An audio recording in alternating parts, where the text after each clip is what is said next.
오늘은 제가 예전부터 한번 읽어드리려고 했는데 못 찾았어요. 그래서 이걸 어제 우연히 찾아가지고 요거나 좀 읽어드려서 도움이 되시게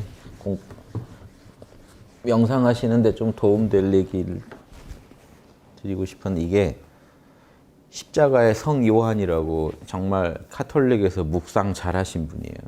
이분 이 글을 제가 조선 선비에게 배우는 마음챙김의 지혜, 거기서도 인용도 했었어요. 이 책에 나온 내용을 바탕으로. 제가 앞에 뭐라고 쓴 게 이게 2006년에 쓴 거니까 이 책 딱 봐도 오래돼 보이죠. 서점 가서 이런 책 들고 나오면 되게 좀 우울해요. 남들 막 요즘 베스트셀러 볼 때 너무 이미 표지부터 오래됐다는 거를 막 보여주는데, 안에 보시면요 54년에 초판이 나온 책이에요. 1954년에. 그러니까 고전이죠. 그래서 이런 책들이 사실은 좋습니다. 오래 살아남은 책들은 여기 뭔가 있거든요. 그래서 여기에 뭐가 있어서 이렇게 계속 나오냐면, 십자가의 성 요한이 천주교에서 카톨릭 수도자 중에 묵상책을 많이 내셨고 제일 묵상에서 달인으로 인정받는 분이에요. 그런데 이분의 글도 또 그리 쉬운 건 아닌데, 이분의 글 중에 공부에 꼭 필요한 것만 이렇게 어록으로 뽑아놨어요. 짧게. 그러니까 여기 보시기도 편하고 되게 실전 팁들이에요. 보시면서 사실 다 읽어드리고 싶은데 그러면 안 되고 좀 몇 구절만이라도 읽으면서 같이 좀 묵상해 보시면 마음 공부에 도움이 되실 거예요. 저희는 종교 초월이라 뭐 양심에 도움되면 문파를 가리지 않고 공부합니다. 다 저 선생님으로 생각해요. 이분도 저의 선생님이죠. 이분 어두운 밤이라든가, 또 제목은 생각 안 나는데 그 몇 권 쭉 제가 읽으면서 영적으로 이렇게 예전 어른들도 참 카톨릭 수도자들도 정말 공부 열심히 하셨구나 하는 것을 실감나게 느꼈습니다. 사랑의 10단계 이런 것도 이분 글에서 본 거예요. 토마스 아퀴나스가 정했다고 하는 그것도 이분 글에서 봤어요. 사랑의 10단계가 있다고 쭉 풀어놓은, 예전에 강의도 했었어요. 화엄 십지보살과 상응하는 체계인 사랑의 10단계. 이분 글을 좀 읽어드릴게요. 하느님께 가까이 나아가 하느님과 합의를 하려면 영혼은 이해하기보다는 머리 쓰지 말라는 거예요. 머리 굴리지 말고, 이해하려고 하지 말고, 이해하지 못한 채, 그냥 모르는 채로 모든 피조물만 말끔히 잊어버리고 나아가는 것이 좋다. 이게 몰랍니다, 여러분. 앉아서 하느님을 만나고 싶죠. 하느님 아닌 모든 것들을 몰라 해버려야 돼요. 마음에서 내려놔야 돼요. 하느님을 이해하려고 하지 말고요. 머리 쓰지 말고. 어떻게 됩니까? 오직 모르는 상태로 존재하시면 나도 잊어버려야 돼요. 나도 피조물이니까. 모든 피조물을 몰라 해버리고 텅 빈 마음을 유지하시면 그 마음이 그대로 하느님입니다. 구약에서 얘기하잖아요. 하느님이 자기는 나는 I am이다. 나는 스스로 있는 자다, 이렇게 번역하죠. 나는 스스로 있는. 그러니까 여러분이 이렇게 피조물을 다 내려놓고 하느님에 대해서 이해하려고도 하지 않고 그 상태로 존재하시면 그대로 신기하게도 진짜 구약에서 나온 이 I am 상태가 돼요. 내가 있는데 이 뒤에 어떤 말이 안 붙었죠. 여기에 뭐가 붙어요. 우리도 살다 보면. 나는 지금 뭘 하고 있다, 뭘 보고 있다, 뭘 느끼고 있다, 뭔 생각을 하고 있다. 그런데 그 다 피조물들이잖아요. 내가 일으킨 생각도 사실은 피조물입니다. 나를 통해 나온 거죠. 생각이고 감정이고 오감이고 다 피조물이니까 모른다고 하고, 다 하느님이 아니잖아요. 하느님은 I am인데. 가장 순수한 의식 상태로 존재하시면 그 상태가 하느님입니다. 이 내용을 잘 써놓은 거는요, 무지의 구름이라는 책 보시면, 이것도 중세 무명이에요. 이분은 자기 이름도 안 밝혔어요. 이런 명절을 지어놓고 자기 이름도 진짜로 안 밝힌 무명씨가 지은 무지의 구름. 대단하지 않나요? 이름도 없는 사람이 지은 무지의 구름이라는 책에 보시면, 무지에 들어가면 우리는 그대로 하느님과 하나가 돼요. 하느님에 대한 어떤 좋은 감각, 좋은 이 기억, 좋은 느낌도 다 모른다 해라라고 무지의 구름에 나옵니다. 결국 달인들은 똑같은 방식을 쓰고 있다는 거예요. 기도의 달인이 되는 법입니다. 진정한 기도, 하느님 만나는 기도. 말끔히 잊어버려라. 모른다 해라. 그러니까 마음의 흔적을 남겨두지 말고 모른다 해버리시면 돼요. 그러면 순간적으로라도 우리는 하느님을 만나게 됩니다. 피조물에서 이해할 수 있는 것과 항시 변하는 것을 버려야 됩니다. 버려버리고 영원히 변치 않고 알아들을 수 없는 존재, 하느님을 선택할 수 있어야 된다. 내 머리로 따져서 알 수 있는 거, 계산 가능한 거, 변화하고 있는 거, 무상한 거는 다 피조물이니까 버려버려라. 모른다 해라. 그러면 내가 이해할 수 없는 하느님을 내가 그대로 만나게 될 것이다. 이게 선법이랑 똑같죠. 예, 그러니까 절에서 누가 와서 부처가 뭡니까? 그럼 부처를 이해하려고 하잖아요. 변화하는 것 중에 찾으려고 하잖아요. 그러니까 그 사고를 딱 멈춰버리게 시키는 게 선입니다. 모른다 상태로 빠뜨려버립니다. 지금도 여러분 해보세요. 모르겠다 하시면 똑같은 거예요, 지금. 일체 모르겠다. 어떤 건지 지금 눈 뜨고 봐도 괜찮아요. 판단만 안 하시면 돼요. 모르겠다 하면 돼요. 눈에 보이건 말건 난 모르겠다. 모르겠다 하고 존재만 하시면 여러분 존재감으로 돌아가시면 사실은 여러분은 그대로 하느님과 하나 된 상태입니다. 어떤 걱정도 없어요, 거기에. 이 똑같아요. 초기 불교에서 부처님이 계속 추구해오는 열반 상태가 이겁니다. 이거 말고는 없어요. 인간 의식에서 다른 게 없어요. 대승불교에서 뭐 주인공 한다는 것도 여기입니다. 다 하느님 자리예요. 지금 이 말이 똑같잖아요. 어떤 상도, 불교식으로 말하면 어떤 상도 세우지 말아죠. 피조물을 내려놓으라는 거냐. 어떤 상도 세우지 마라. 이해하려고도 하지 마라. 거긴 생각으로 도달할 수 있는 세계가 아니다. 이걸 불교에서 언어 도단의 세계라고 합니다. 언어 도단. 언어의 보세요. 길도자죠. 끊어질 단자. 언어의 도가 끊어져 버린 세계다. 생각이 딱 끊어진 세계다. 근데 우리가 언어를 가지고 그 세계를 찾으려고 하잖아요. 이 세계를 도달하지 못합니다. 비행기가 활주로를 적당히 달렸으면 날아야 되는데 활주로를 달리는 게요. 수행이 깊어져 가는데 아직 생각을 못 끄는 단계에 해당됩니다. 그런데 생각이 뚝 끊어지면서 바퀴가 땅에서 떨어지는 순간이 생각이 뚝 끊어진 그때부터는요. 하느님과 하나가 된 단계. 그래서 이게 그 활주로를 달릴 때 비행기는요. 카톨릭식으로 말하면 묵상의 단계고요. 열심히 달리긴 하죠. 탁 바퀴 땅에서 떨어질 때 이때가 관상의 단계. 날아오를 때. 새가 이제 땅에서 탁 날아오를 때 관상의 단계. 묵상은 애고를 써야 돼요. 왜냐하면 뭔가에 아직 집중을 해야 돼요. 그러니까 제가 쓴 몰입책에 나온 바로는 대상이 있는 몰입이죠, 아직. 근데 이거는 순수하게 나 자신에게 몰입해 들어간 상태입니다. 그래서 이제 대상이 필요 없어진 거예요. 그러니까 대상이 있다는 얘기는 대상을 붙잡으려는 애고의 노력도 있어야 돼요. 즉 하나님한테 집중하려는 노력이 있으면 아직 묵상의 단계. 근데 이 노력이 사라질 때가 와요. 그러니까 예전에 어떤 신부님이 책에서 이렇게 주장한 거 봤어요. 관상이 되면 특징이 묵상은 아버지에 대해서 좋은 모습을 상상하려고 하거나 성경의 한 구절을 떠올리려고 하거나 이렇게 노력하다가 어느 순간 아니면 아버지 기도만 하더라도 묵상을 하다가 관상이 되는 순간은 아버지 하다가 하고 말이 더 말을 할 수가 없어져요. 에고 작동이 이제 현저하게 사라져 버리기 때문에 하다가 그리고 그런 말을 하는 게 방해가 돼요. 지금 난 이미 하느님을 만났는데 그런 말을 계속 짓거릴 수가 없는 거예요. 의욕하지 않게 됩니다. 자연스럽게 넘어가. 이런 얘기도 여기 다 써 있어요. 이 책에. 그래서 제가 예전에 묵상과 관상의 이런 차이 비교를 아마 이 책에서 인용했던 것 같아요. 제가 조선선비 마음챙김의 지혜란 책 썼을 때 조선선비에게 배우는. 아무튼 이 짧은 구절 하나면 이 중에 아주 짧은 구절 하나에 지금 핵심이 들어있어요. 그렇게 해서 모르는 거, 변하지 않는 거, 그 자리를 찾아 들어가야 된다. 그러니까 알려고 하지 마라. 꼭 변하는 세계에서 찾지 마라.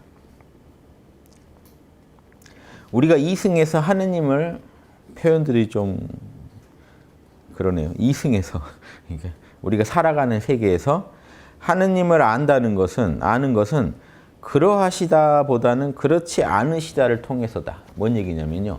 다 내려놓으라는 거예요. 우리가 만나는 모든 것들을 통해서 하느님을 보려 하지 말고 하느님은 뭐 태양 같으실 거야. 하느님은 별 같으실 거야. 우리가 피조물에다가 하느님의 자꾸 이렇게 투영해서 보게 되는데 그러지 말고 하느님을 만나려면 다 내려놓는 거예요.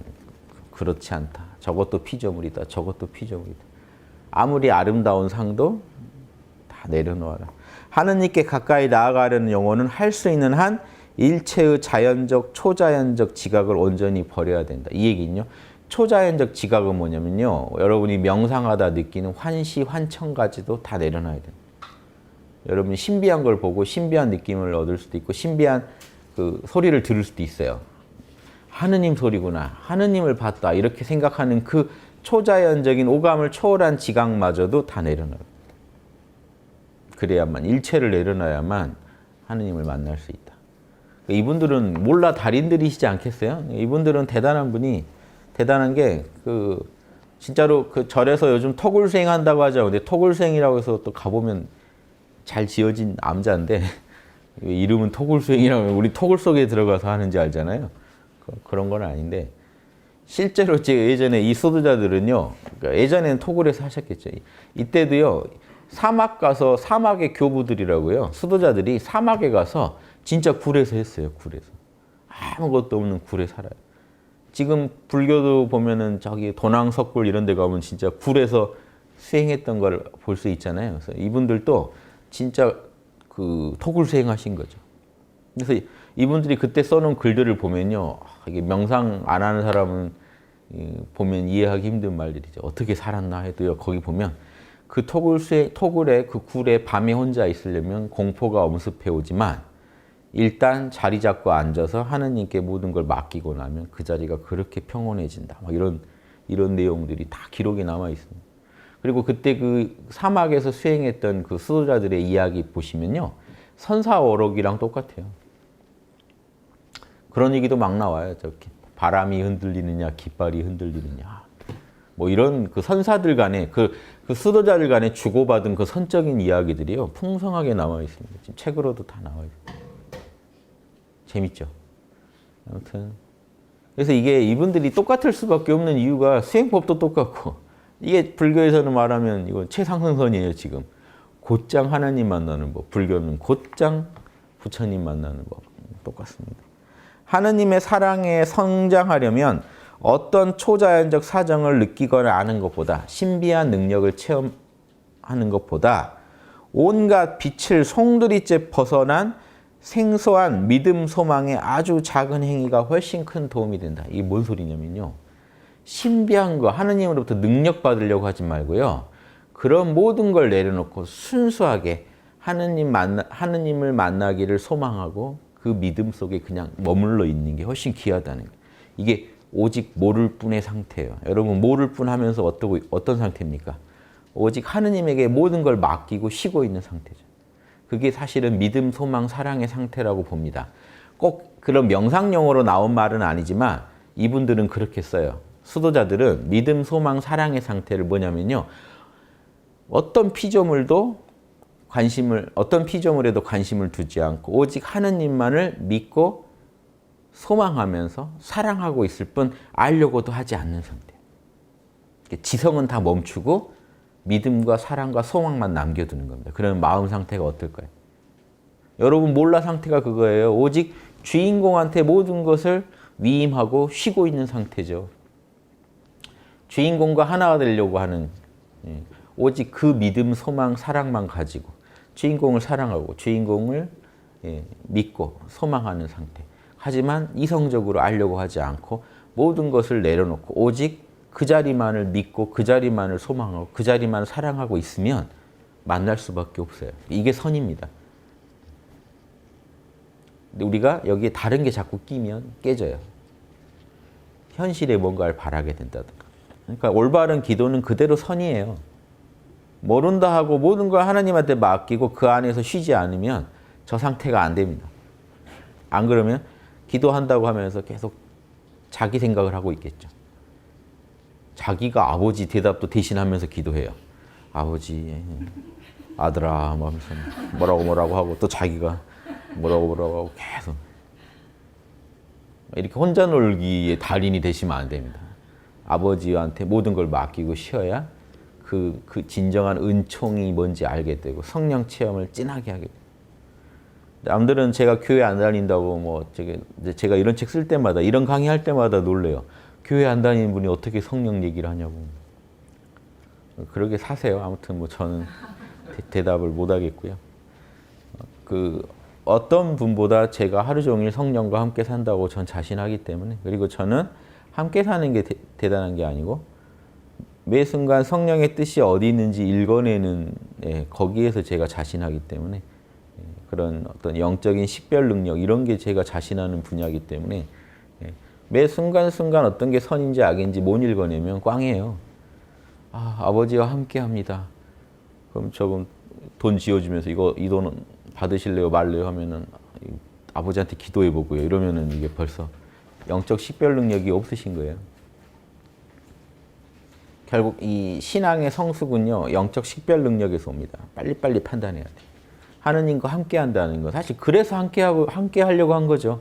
매 순간 하느님과 함께 인생사를 선택해 가기 위해서 우리가 함께 하는 건데, 그냥 함께 하는 기쁨만 있고, 아버지 뜻은, 성령의 뜻은 모른다면요, 지혜 부족이죠. 그래서 그런 말이 안 됩니다. 그래서 지혜는 결국 얻게 되는데, 아버지를 만나려고 할 때는 그런 것도 다 내려놓고 쉬라는 거죠. 지금. 그래서 멍하게 평생을 살아가라는 게 아닙니다.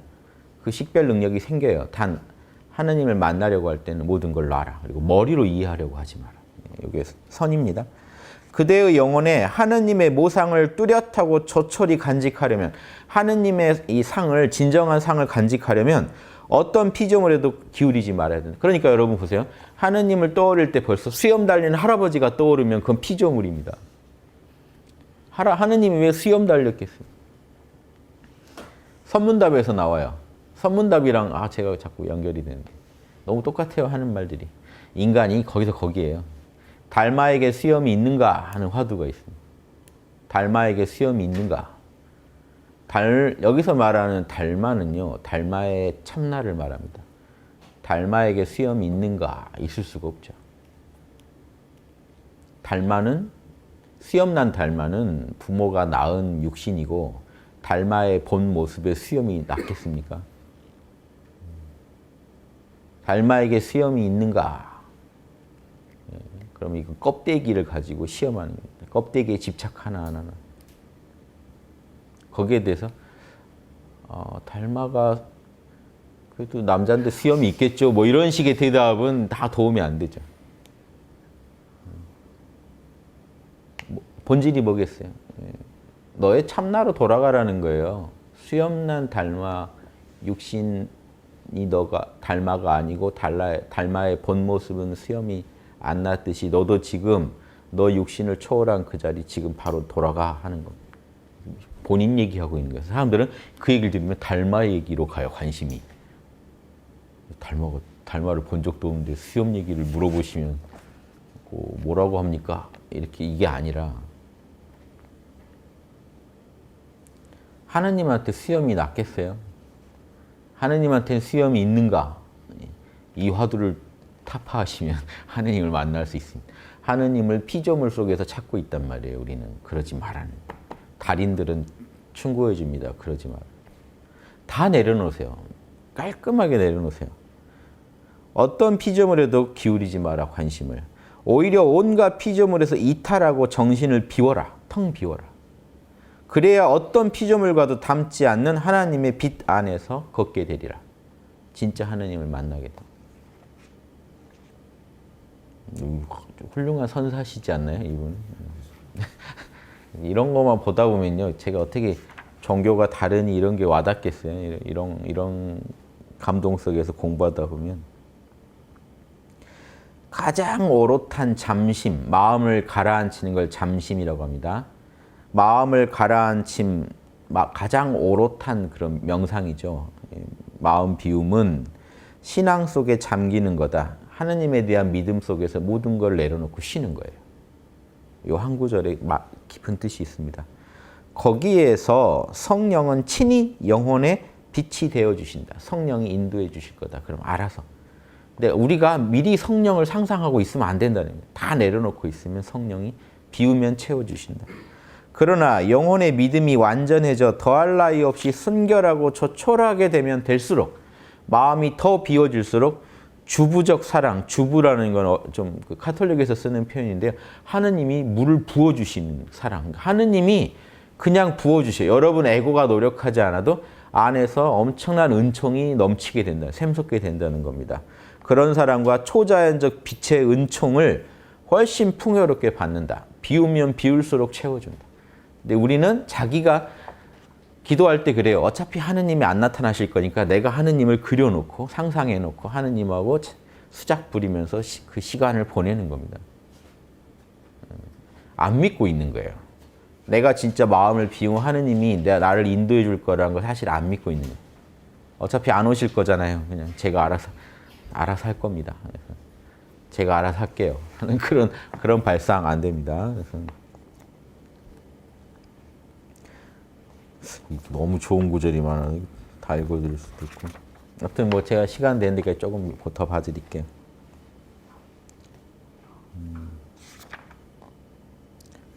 이게 영적으로 이게 흔들리는 사람들에 대한 조언도 참 많은데요. 다 우리 얘기입니다. 똑같아요, 사람은. 그래서 현세에서 영혼에게 베푸시는 하나님의 은총 중에 하나는 비록 영구적이지 않고 일시적이긴 하지만 하나님께 대한 매우 선명하고 높은 직관과 느낌을 갖게 해준다는 하나님의 은총이. 하나님을 선명하게 느끼고 직관할 수 있게 해준다.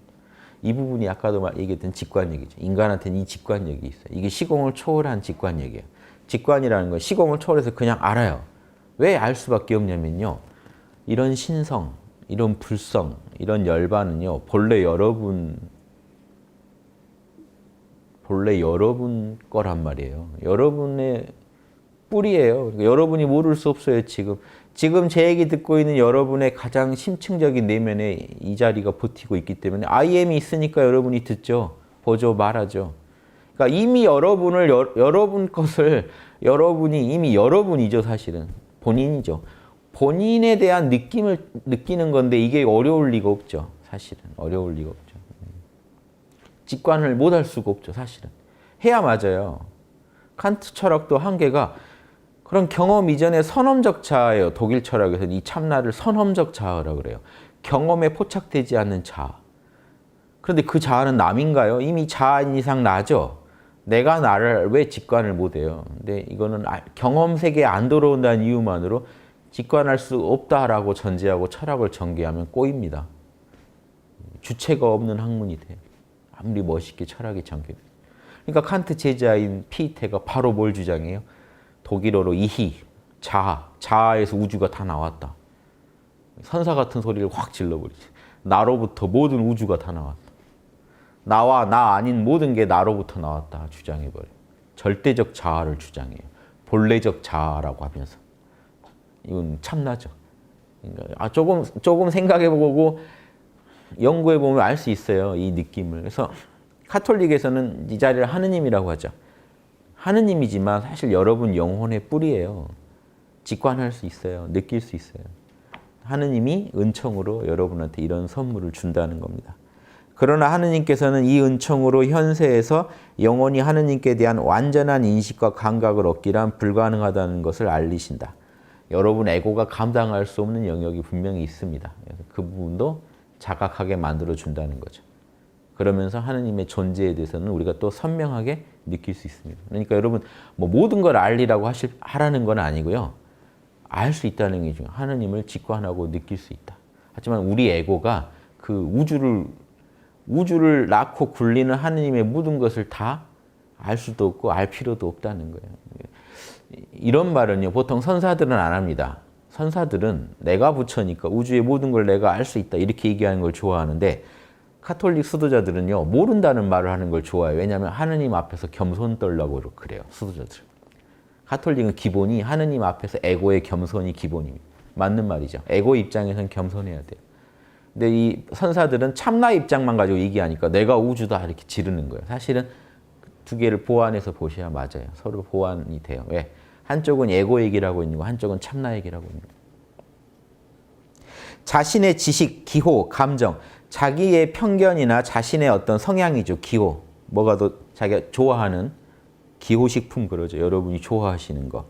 감정에 사로잡혀 있는 사람은 자신 에고에 지금 빠져 있는 사람은요. 하느님을 향하는데 몹시 위험스러울 뿐만 아니라 조금도 목적에 맞지 않는 방법을 쓰고 있는 것이다. 하느님을요. 자기가 좋아하는 어떤 모습으로 찾고 있고 자기가 좋아하는 감정을 느끼는 도구로 하느님을 쓰려고 그래요. 기도를 통해서 여러분이 에고가 좋아하는 감정을 느끼는데 그 기도를 활용하고 있으면요. 이걸 제가 예전 강의 때 감정뽕을 맞은 상태라고 말씀드렸죠. 제가 볼 때 그 기독교인들 상당수는 그냥 감정뽕을 맞고 계시다. 하느님을 만나고 계신 게 아니라 자기가 원하는 어떤 감정의 상태에 빠지는 것을 더 추구하고 있는 거죠. 하느님보다.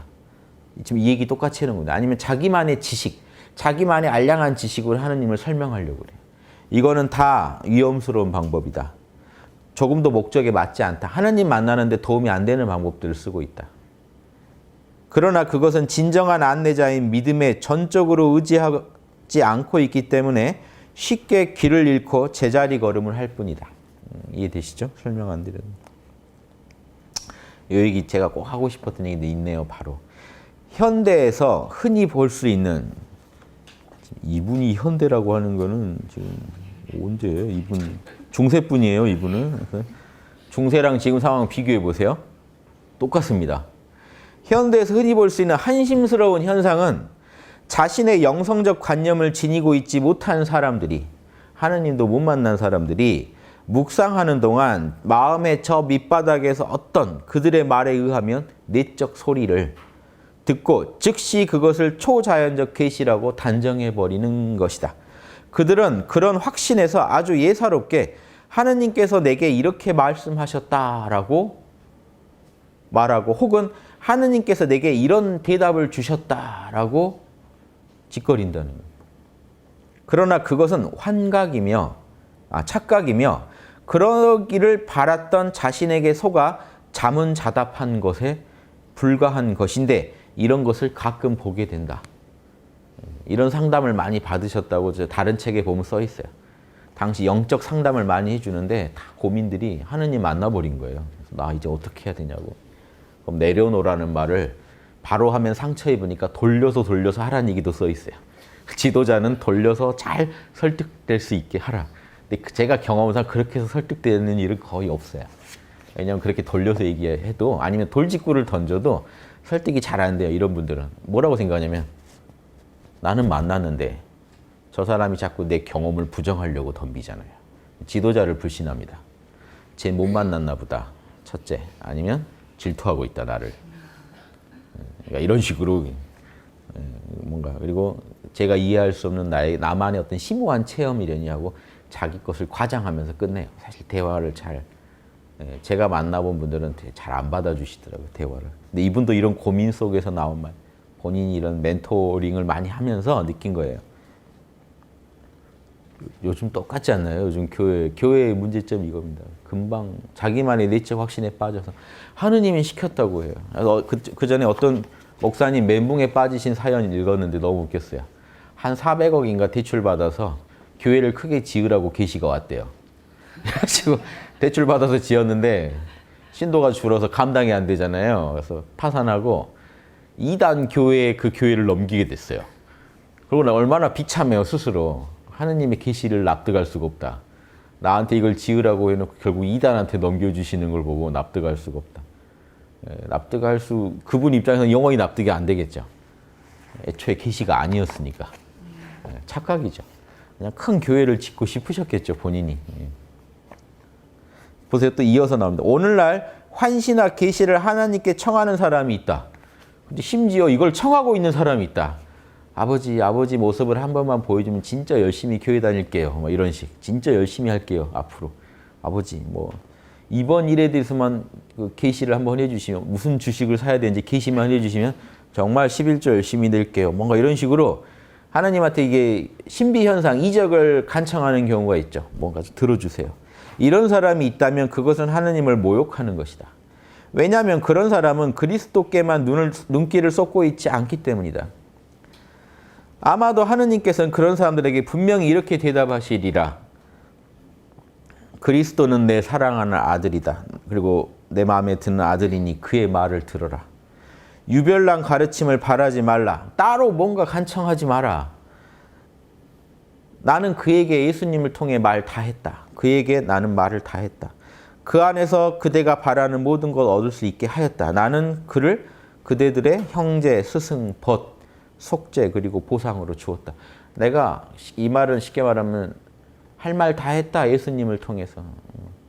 사실 여기서는 나오지 않지만 또 다른 구절에서는 그게 나와요. 특별한 거 바라지 마라.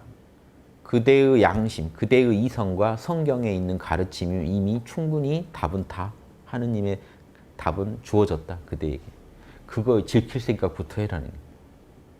근데 이런 거죠. 성경에는 살을 빼려면 덜 먹어라 하는 게 적혀 있는 거죠. 말은 맞지만 별로 이렇게 내가 바라는 답은 아닌 거죠. 따로 원합니다. 하느님 저한테만 따로 얘기해 주세요. 많이 먹으면서도 뺄 수 있는 방법이 있을 것 같은데 고수를 따로 얘기해 주세요. 그러니까 뭔가 이렇게 지름길을 바라거나 쉬운 길을 바라고 한 방에 평생 어떻게 계속 절제합니까? 한 방에 되는 법 가르쳐 주세요. 우리 욕망이 보통 그러지 않나요? 도를 이루는 쉽고 빠른 어떤 한 방을 바랍니다. 도라도 구하면 기특한 거죠. 보통은 하느님한테 물질적인 어떤 간청을. 계시를 원한다는 것 자체가 큰 죄는 아니어도 작은 죄다, 소죄다. 이런 소망을 부추기거나 동의하는 사람도 같은 죄를 범하는 거다. 이런 거 부추기지 마라. 이런 목회자들이 있단 말이에요. 아무리 그 지향이 좋다고 해도 마찬가지다.